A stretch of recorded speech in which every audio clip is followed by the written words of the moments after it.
ఎవరెస్ట్తో పోలిస్తే ఆ పర్వతం ఎత్తు తక్కువే, కానీ ఎవ్వరూ దాన్ని అధిరోహించలేదు. అక్కడ కాలం పరుగులు పెడుతుంది. ఒకే పర్వతం చుట్టూ ఉన్న 2 సరస్సుల్లో నీరు విభిన్న రుచులను కలిగి ఉంటుంది. అసలు ఆ పర్వతం సహజ సిద్ధమైనదా లేక మానవ నిర్మితమా? అంతు చిక్కని రహస్యాలు. Not only one, many questions, so many doubts. But వాటిని ఛేదించాలని చేసిన ప్రయత్నాల్లో ఒక్కటి కూడా సక్సెస్ అవ్వకపోవడం చిత్రం. సాంకేతికంగా, వైజ్ఞానికంగా ఇంత అభివృద్ధి చెందిన కాలంలో కూడా శాస్త్రవేత్తలకే దాని మిస్టరీ అంతు చిక్కలేదంటే అతిశయోక్తి కాదు. ఓకే, ఇదంతా నాణానికి ఒకవైపు. కానీ other side of the coin చూస్తే కోట్ల మంది భక్తులకు అది కేవలం ఒక పర్వతం కాదు, భగవంతుని నిలువెత్తు స్వరూపం. హిందూ, బౌద్ధ, జైన మతాల్లో ఇదో పవిత్రమైన స్థలం. అదే మన కైలాస పర్వతం.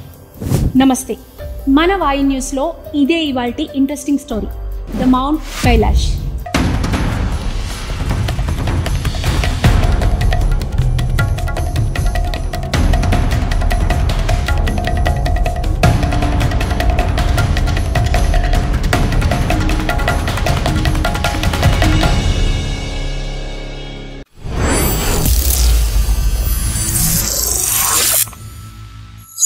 ఈ లోకంలో అనేక రహస్యాలు దాగున్నాయి. వాటిలో కొన్ని ఛేదించగలిగితే మరికొన్ని మానవ మేధస్సుకు అంతు చిక్కని ప్రశ్నలుగానే మిగిలిన్నాయి. ఇప్పుడు మనం చూస్తున్న ఈ మౌంట్ కైలాష్ కూడా అలాంటిదే. అద్భుతమైన, పవిత్రమైన, అత్యంత రహస్యమైన పర్వతంగా హిందూ, బౌద్ధ, జైన, బౌద్ధ, ధైర్మ మతాల్లో ఇది ప్రత్యేకతను సంతరించుకుంది. హిమాలయాలకు ఉత్తరాన టిబెట్ ప్రాంతంలో సముద్ర మట్టానికి 6,636 మీటర్ల ఎత్తులో, అంటే 21,778 అడుగుల ఎత్తున ఉన్నదే ఈ కైలాస పర్వతం. ఈ కైలాస పర్వతం గొప్పతనాన్ని తెలియచేయడానికి అటు ఆధ్యాత్మికంగా, ఇటు సైంటిఫిక్గా ఎన్నో అంతు చిక్కని విషయాలున్నాయి. ముందు ఆధ్యాత్మిక పరంగా ఈ పర్వతం గురించి మాట్లాడుకుంటే, హిమాలయాల్లోనే ఈశాన్య దిశలో ఉన్న ఈ పర్వతాన్ని శివతత్వానికి ప్రతిరూపంగా భావిస్తాం. హిందువుల దృష్టిలో ఇది సాక్షాత్తు ఈశ్వరుడు కొలువు తీరిన మహా కైలాసం. బంధాలకు ముగింపు ఇచ్చి మోక్ష ప్రాప్తిని కలగజేసే స్థలమన్న విశ్వాసం. పర్వత ప్రతి అణువులో ఆదిశంకరుడున్నాడన్న నమ్మకం. లింగాకృతిలో ఉండే ఈ పర్వతంపై భానుడి కిరణాలు పడగానే బంగారు వర్ణంలో మెరిసిపోతూ దర్శనమిచ్చే ఈ మహా మేరు పర్వత సౌందర్యం వర్ణనాతీతం. కైలాస పర్వత దర్శన భాగ్యంతో కలిగే అనుభూతి, మరేదో తెలియని ప్రశాంతత. ఇదేనా ఆనందం అంటే? ఇదేనా నిశ్శబ్దం అంటే? ఇదేనా మనలో మనకి తెలియకుండా కలిగే మనశ్శాంతి అంటే అనిపించే విధంగా ఈ కైలాస పర్వతం మంత్రముగ్ధుల్ని చేస్తుంది. మరణించేలోపు ఒక్కసారైనా మౌంట్ కైలాష్ యాత్ర చేయగలిగితే మోక్ష ప్రాప్తి లభిస్తుందని విశ్వసిస్తారు. అందులోనూ ఈ యాత్ర అత్యంత ముఖ్యమైన కైలాస పరిక్రమ చేసేందుకు ప్రతి సంవత్సరం వేలాది మంది భక్తులు ప్రయత్నిస్తారు. పరిక్రమ అంటే ఈ పర్వతం చుట్టూ ప్రదక్షిణ చేయటమే. సుమారు 52 కిలోమీటర్ల దూరంలో మౌంట్ కైలాష్ చుట్టూ పరిక్రమ చేయటానికి 3 రోజులు పడుతుంది. మంచు పర్వతం చుట్టూ ఇలా ప్రదక్షిణ చేయటం అంత తేలికైన విషయమేం కాదని చెప్పాలి. అయితే ఈ పర్వతాన్ని చూసిన ప్రతి భక్తుడు శివతత్వాన్ని అనుభవిస్తాడంటారు.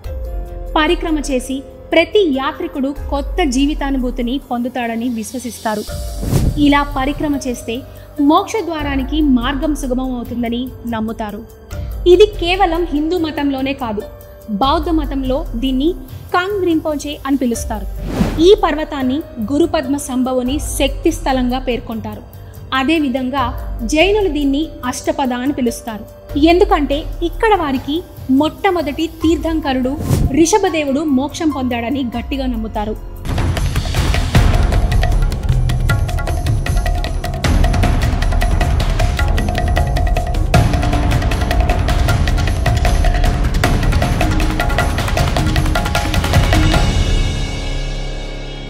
ఇక సైంటిఫిక్గా దీని గురించి చెప్పాలంటే, ఫస్ట్ దీని షేప్. ఇది పిరమిడ్ ఆకారంలో ఉంటుంది. Is this natural or a man made? దీని మీద డిఫరెంట్ ఒపీనియన్స్ ఉన్నాయి, కానీ ఎవ్వరూ కన్ఫామ్గా ఇదే కారణం అని చెప్పలేదు.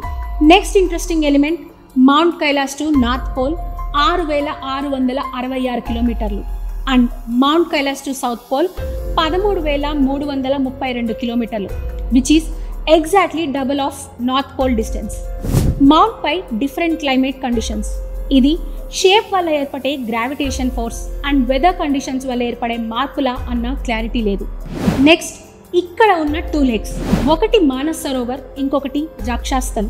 మానస్ సరోవర్లో వాటర్ తాగటానికి వీలుగా తీయగా ఉంటాయి అండ్ రక్షాస్థల్ వాటర్ ఉప్పగా ఉంటాయి. ఒకటి నిశ్చలంగా ఉంటే మరొకటి కెరటాలతో చంచలంగా ఉంటుంది. ఇవి పక్కపక్కనే ఉన్నా కూడా వీటిలో చాలా వ్యత్యాసం కనిపిస్తుంది.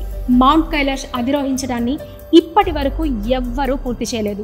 రష్యాకు చెందిన ఎర్నెస్ట్ అనే శాస్త్రవేత్త తన బృందంతో మౌంట్ కైలాష్ రహస్యాలపై పరిశోధనలు చేసినట్లు తాను రాసిన where do we come from అనే పుస్తకంలో వివరించాడు. అతని ఉద్దేశం ప్రకారం ఇదో మానవ నిర్మిత గోపురమని, లోపల అనేక చిన్న చిన్న పిరమిడ్లు మంచుతో కప్పబడి ఉందని వెల్లడించాడు. అర్ధరాత్రి సమయంలో లోపల నుంచి వింత శబ్దాలు రావడం, కొన్నిసార్లు లోపల నుంచి రాళ్లు పడుతున్న చప్పుడు వినిపించడంతో ఎవరైనా నివసిస్తున్నారా అన్న సందేహాలు కలిగినట్లు వ్యక్తపరిచారు. దీంతో పాటు ఇక్కడ కాలం వేగంగా నడుస్తుందని, 2 రోజుల్లో వారి జుట్టు, గోర్లు 2 వారాలకు సరిపడినంత వేగంగా పెరగడమే కాకుండా చర్మం కూడా ముడతలు పడిందని, ఇక్కడ కాల ప్రవాహానికి సంబంధించిన మిస్టరీ ఉందని ప్రచురించారు. కానీ ఇది నిరూపించే విధంగా ఎలాంటి ప్రూఫ్స్ ఫైల్ చేయలేదు. దీనిపై భిన్నాభిప్రాయాలు వ్యక్తమయ్యాయి. మరో రష్యా పర్వతారోహకుడు సెర్గీ సిట్యాకోవ్ దీన్ని అధిరోహించే ప్రయత్నం చేశాడు. కానీ పైకి వెళ్లే కొద్దీ అతను తీవ్ర అస్వస్థతకు గురయ్యాడు. ప్రముఖ పర్వతారోహకుడు రైన్ హోల్డ్ మెస్నర్ మౌంట్ కైలాష్ను అధిరోహించడానికి చైనా నుండి ఆహ్వానం అందుకున్నప్పటికీ అతను తిరస్కరించాడు. కాలక్రమేణా మరికొంతమంది కైలాష్ను అధిరోహించడానికి పర్మిషన్ ఇచ్చిన తరువాత కొన్ని కారణాలతో చైనా ఆ పర్మిషన్ను వెనక్కి తీసుకుంది. చివరికి చైనా ప్రభుత్వం మౌంట్ కైలాష్ను ఎక్కడానికి పూర్తిగా నిషేధించింది.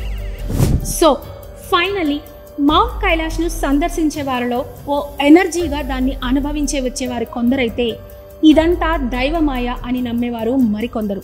బట్ మౌంట్ కైలాష్ అనేది ఇప్పటికీ ఓ మిస్టరీగా ఉండడం మాత్రం నిజం.